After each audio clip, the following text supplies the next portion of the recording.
Moussa Faye, infirmier d'État, surveillant des services de la clinique neurologique de Fann.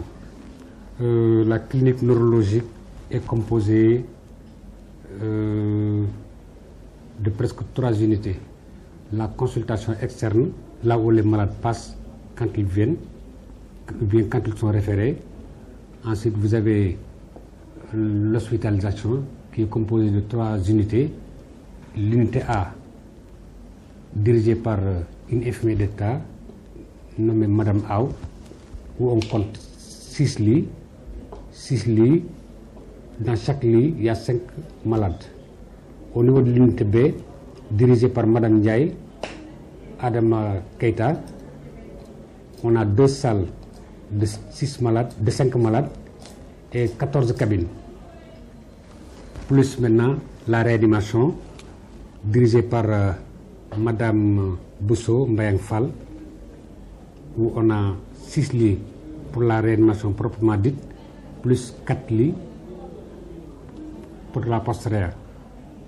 Ensuite, vous avez la kinésithérapie dirigée par le major Nia qui est là-bas, avec le docteur Fedior. Donc la kinésithérapie fait partie intégrante de la neurologie.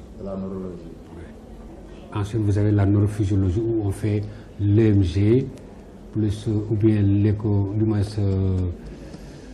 l'électroencéphalogramme. Nous avons le chef de service nommé professeur Mansour Ndiaye, professeur agrégé, accompagné par 2 autres professeurs, le professeur Amadou Gallo Diop et le professeur Moustapha Ndiaye qui est un neuropédiatre. On reçoit trop de malades. Je n'ai pas les chiffres dans ma tête, mais chaque mois on tourne vers 400 à 500 malades par mois. Les maladies référées ici en neurologie constituent les AVC, plus les crises d'épilepsie, les lombalgies, ensuite les démences et presque toutes les autres maladies qu'on reçoit. Mais ça, ce sont les principales maladies qu'on reçoit à la consultation externe. Bien sûr, les malades hospitalisés sont bien pris en charge, même à la sortie. Quand un malade est hospitalisé, s'il sort, à chaque fois on lui donne un rendez-vous pour la suite. Et même si le médecin a besoin de lui pour des cas de recherche, on l'appelle parce qu'en faisant l'enregistrement pendant l'hospitalisation, je prends toujours le numéro de téléphone. Ce qui fait que quand le médecin a besoin de lui, il vient me voir, je lui donne le numéro de téléphone et il l'appelle rapidement. Je m'appelle Ousmane Niang. Je suis technicien supérieur de santé en kinésithérapie. Je fais office de surveillant général, surveillant de service ou bien major de service de kinésithérapie. Donc le service de kinésithérapie se présente comme ici. Nous avons un bureau de consultation, 2 salles de rééducation, on peut l'appeler salle 1, salle 2, où on gère à la fois les adultes comme les enfants.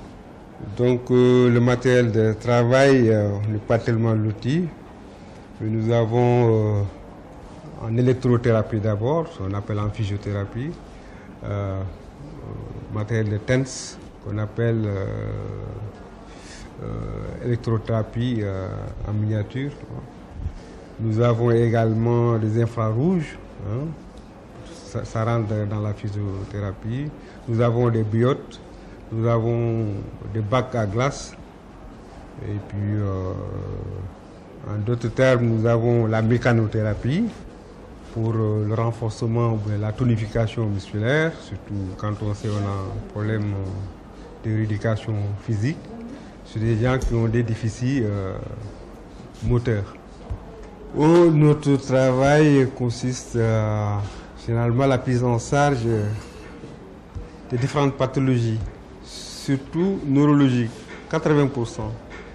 Suite à des AVC qu'on appelle plus communément des paralysies de l'hémicorps, droite soit gauche, ça dépend de l'atteinte. Et puis donc 80% de ces pathologies viennent de la neurologie, donc des déficits moteurs. Et généralement, c'est des AVC. Tant chez les adultes, et on a également dans la partie neuro, les enfants qui sont atteints de comment ça s'appelle les hypotonies axiales, la kinésie respiratoire également chez les enfants. Et dans l'autre partie de la rééducation, on a la rhumato. Dans la rhumato, on a les lombalgies, les hernies discales opérées. On a également les cervicalgies, qu'on gère.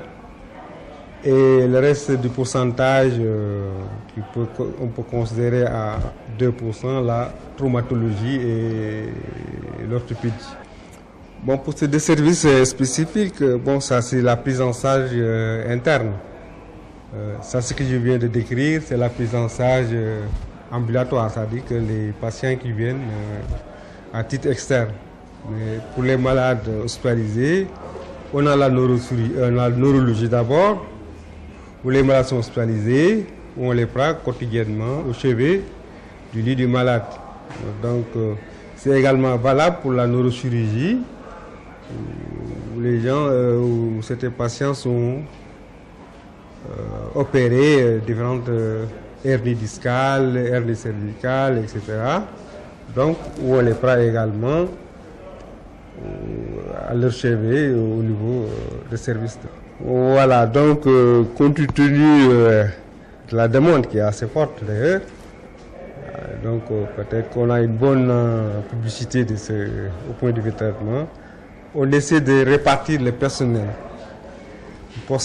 personnel qui gère en rotation 3 mois au niveau des services hospitalisés, comme j'ai décrit tout à l'heure, en neurologie comme en neurochirurgie. Donc en personnel, au moins 3 éléments au niveau de la réanimation, au niveau des salles d'hospitalisation, au niveau des cabines également d'hospitalisation. Et le reste du personnel, au moins 4 kinésithérapeutes qui sont sur le terrain, qui sont fixes, et puis qui prend ceux qui viennent de l'extérieur, c'est-à-dire les malades ambulatoires.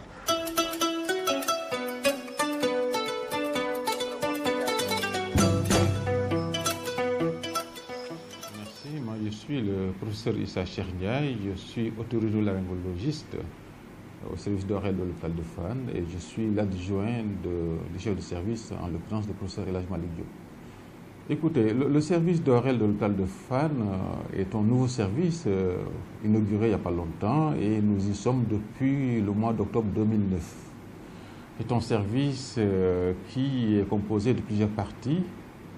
D'abord, au rez-de-chaussée, vous avez à la partie droite la consultation, un bloc de consultation, évidemment avec 4 boxes de consultation. Vous y avez également un bureau pour l'anesthésiste, parce que dans la conception du service, évidemment, le malade qui sort de la consultation et qui doit être opéré doit immédiatement voir l'anesthésiste. Donc à la consultation, vous avez un bureau de l'anesthésiste. Et juste après cette aile-là, vous avez le bloc administratif formé de bureaux avec un secrétariat, le bureau du chef de service, des agrégés et des assistants. À l'étage, vous avez la partie d'hospitalisation, hommes, femmes, évidemment, et comme on parle de bloc de chirurgie plutôt, de service chirurgical, il y a un bloc opératoire également au rez-de-chaussée.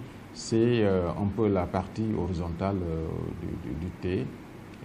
À ce moment-là, vous avez 4 blocs ou même 5 dont les 3 sont fonctionnels, ou les 2 sont fonctionnels. Mais naturellement, il y a aussi, évidemment, juste après le bloc opératoire, une salle de réveil. Et il y a aussi à l'étage une salle de réanimation qui n'est pas encore ouverte, faute de personnel. Je dois juste dire qu'à côté de la consultation également, il y a quand même un service d'exploration fonctionnelle où on peut faire au moins l'audiométrie tonale. Voilà, et donc je pense que c'est comme ça que se compose le service. Écoutez, je pense que toutes les pathologies otorhinolaryngologiques sont prises en charge dans le service. C'est un service de niveau 3 et composé, évidemment, du point de vue de son personnel, au niveau des enseignants, par des enseignants de rang magistral, des assistants, des maîtres assistants, mais également des internes. Évidemment, ce personnel-là est apte à prendre toute la pathologie ORL. Et donc, ce qu'on peut dire, c'est que la pathologie infectieuse en consultation, comme ce qu'on appelle par exemple les otites moyennes, occupe une place importante dans la prise en charge, dans la consultation. Et dans les salles d'hospitalisation, évidemment, les cancers occupent, je dirais, la première place, dont le cancer de l'hypopharynx et le cancer du larynx. Oui, la demande, elle est forte, vous avez raison de le dire. Je dois dire qu'aujourd'hui, la liste d'attente que nous avons au niveau du service est riche au moins de 1000 patients qui attendent dehors, qui n'ont pas pour le moment en tout cas la possibilité d'être opérés, par exemple, quand il s'agit d'une intervention chirurgicale. Je sais également qu'au niveau de la consultation, les rendez-vous peuvent être éloignés au moins de 1 à 2 mois en matière de consultation. Ça veut dire quoi? Ça veut dire que la demande est forte, vous l'avez dit, et malgré la possibilité aujourd'hui de consulter d'autres services ou d'autres ORL qui sont dans des services comme par exemple l'hôpital militaire de Ouakam, comme par exemple l'hôpital général de Grand Yoff, il y a également un ORL, ou bien l'hôpital de Pikine où il y a un ORL.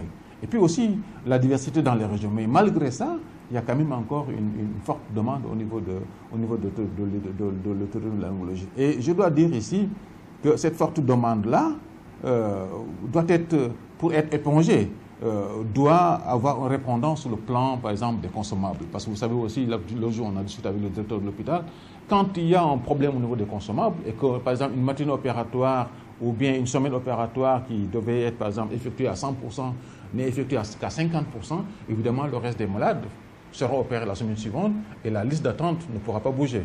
Ça veut dire quoi? Ça veut dire qu'aujourd'hui, pour éponger cette liste d'attente, il faut nécessairement que effectivement l'hôpital nous aide à disposer, par exemple, du matériel consommable, qu'il n'y ait pas, par exemple, de rupture en consommable, afin que les matinées opératoires soient des matinées pleines et que la semaine soit une semaine où on fait au minimum au moins 90 à 95% du programme opératoire. Oui, moi qui vous parle, j'ai une surspécialité en otorhinolaryngologie pédiatrique. Donc j'ai fait, avec l'appui de mon maître, le professeur Malick Diop, un assistant associé à l'hôpital Robert Debré de Paris, qui est un hôpital d'enfants, dans le service de M. Narcy, qui est quelqu'un de connu dans le domaine de l'oreille pédiatrique. Donc les enfants sont pris en charge ici. Il y a une matinée de consultation réservée aux enfants, par exemple, où moi je consulte le jeudi, et en général, tous ceux qui ont enfants qui posent problème généralement viennent le jeudi. Les enfants ne sont pas en reste. Les femmes également, je vous ai dit, il y a un volet d'hospitalisation avec une salle réservée aux femmes et aux enfants, et évidemment aussi de l'autre côté, un volet hospitalisation